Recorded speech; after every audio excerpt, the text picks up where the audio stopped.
Buti ka nga eh. Kaya mo siyang tsagain.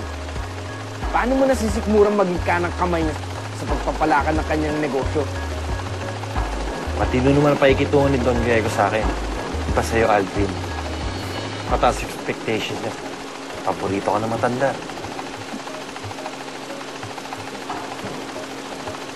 Alvin, lapit na tayo.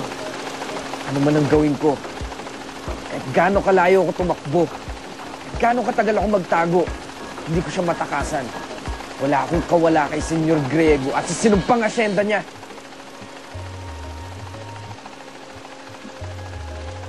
Hindi na sana ako magpapakita pa. Kung hindi ko lang nabalitaan ang nangyari sa kapatid ko. Kamusta na kaya si Mabel?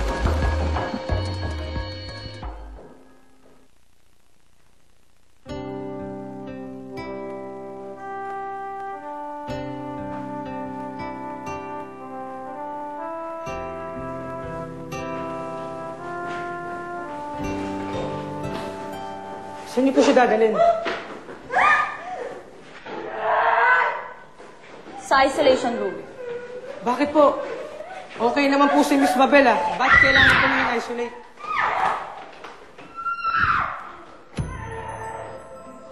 Tumawag si Senyor Griego at pinakukulong siya.